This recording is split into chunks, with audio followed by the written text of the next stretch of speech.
Buju wago shindigu migizi indodem gazaga squaji mekag indun jaba. My name's Anton Treuer, and I often get asked, how do I get my book published? I get asked this question because among the many hats that I wear, I'm an author and I've published 20 books to date. There are a lot of ways to go about the effort. So, in this day and age, it's actually easier to get published than it ever was. And sometimes it's harder to get published the way you want to than it ever was. I'll explain.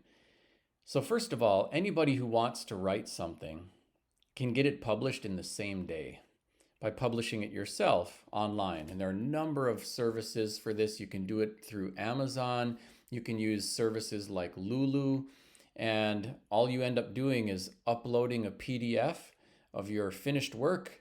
You can design a cover right on the website and you can hit publish, and it'll actually assign you an ISBN number and give you an Amazon listing, and away you go.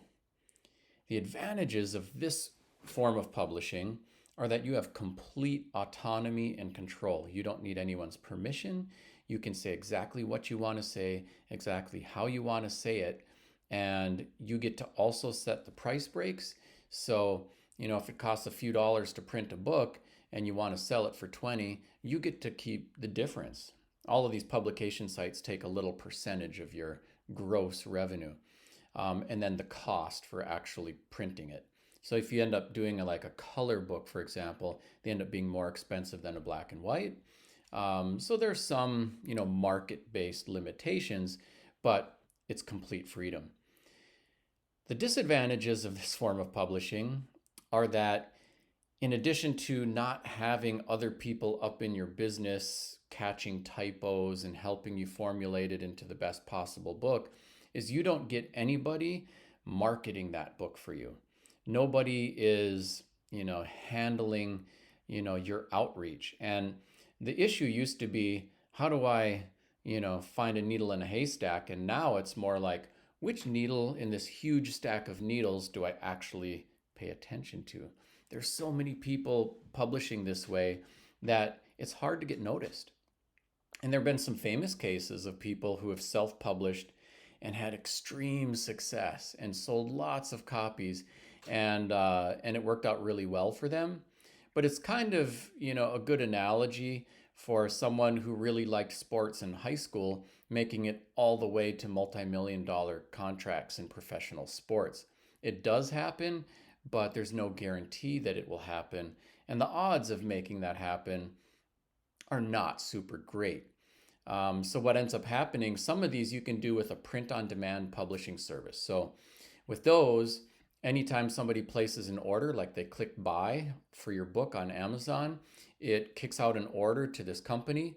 They print your book, they stuff it in an envelope, and they mail it to the person, and then they send you a check for the difference between their cost and the price that you set for the book.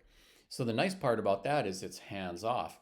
You can also purchase stock. So like, let's say you want most of the orders to go that way, but at the same time, once in a while, you're going to have an event and you want to have some stock. You can order stock for yourself, usually at the cost, with just a minor markup from the company. And then you can just get a box shipped to you and take those out. You can also, of course, just take your PDF and go print copies at a print shop or a Kinko's or something like that and sell books that way. But again, you have to do the hustle on the marketing, and to some degree, if you're going to do events, for the distribution and that kind of stuff. And so if you're going to purchase stock, there's still a financial cost to you to get the copies that you will then sell, at a profit. So it takes a little bit of time. The next way to publish books is to connect with a press, convince them to publish your work. And then what you get there is you get people who help edit your work. They will help design your cover. They will, and they'll take your feedback into consideration. You end up haggling with them a little bit about pictures and is it black and white. If you're going to do color, it's a lot more money and it's harder for them to make money.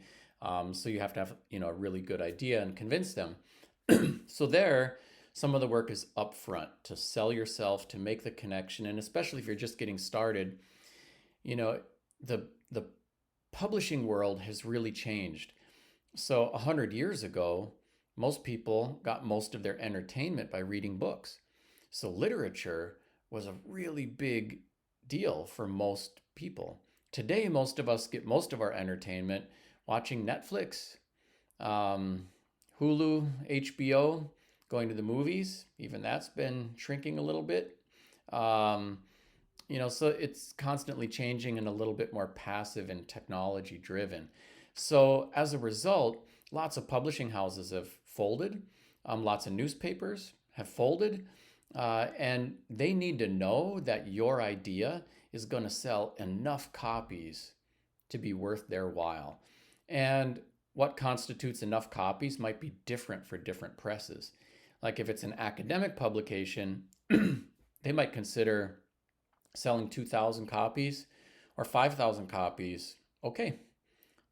If it looks like that's a reasonable thing and they think you're got a good idea and are capable, they'll take you on.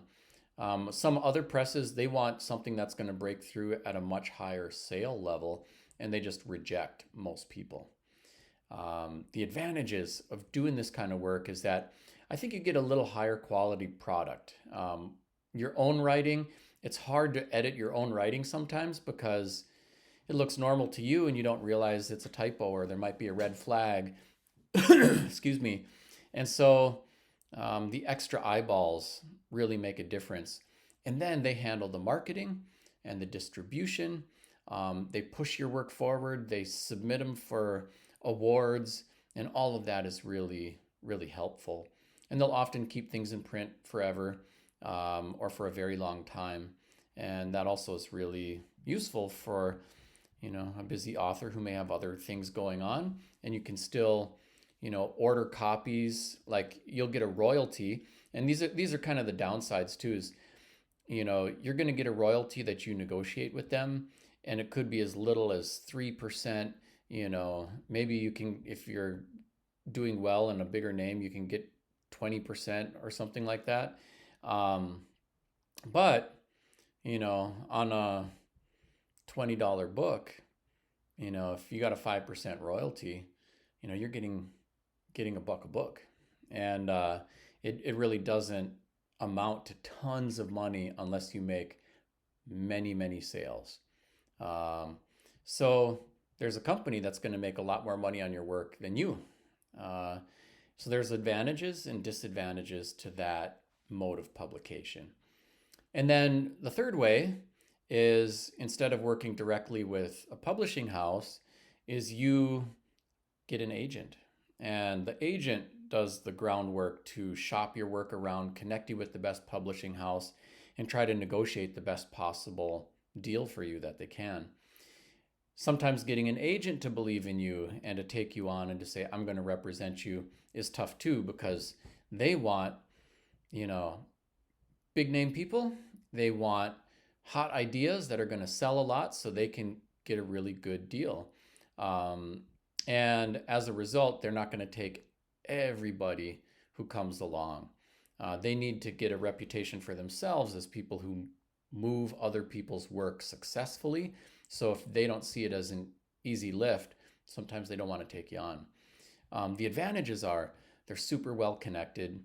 They're good at contract negotiations. They can get you a better deal a lot of times. And, they're good people who advocate for you on multiple fronts. The disadvantages are they usually charge 20% of whatever you get. So they'll make a deal with a press, and they're going to get 20% of your advance and 20% of your royalties, and the checks are going to go to them first. They take their cut and then they send you the difference. So it's another layer of payment that comes out of your side, but their advocacy often gets better deals. By the way, they get better deals in a certain way. So a lot of the agents are really incentivized to get upfront money. So like a bigger advance, $50,000, whatever. And that sounds really great, except that when you get a big advance, that comes out of your royalties. So you got to like earn the royalties, enough money to pay off the $50,000 before you're getting regular money coming from your press. And sometimes that means they're a little less interested in negotiating the highest possible rate as much as they are interested in negotiating the highest possible advance. And so it kind of depends on your interest. If you're more interested in capitalizing for long term passive income, sometimes you have to negotiate and have a clear understanding with your agent for that to work with you. So, advantages and disadvantages for all the different ways to get published.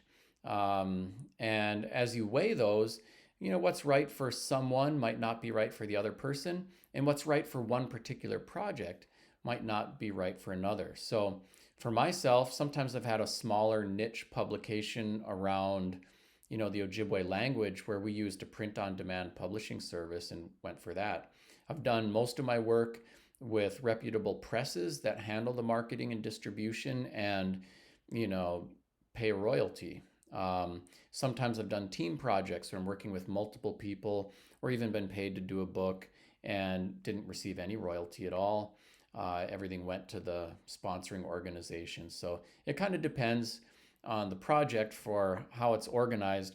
And as you think about your own work, whether it's creative or academic, these are important discussions to have with people in your circle and important things to think about.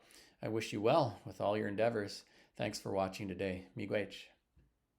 Thanks for watching today. I'm Anton Treuer.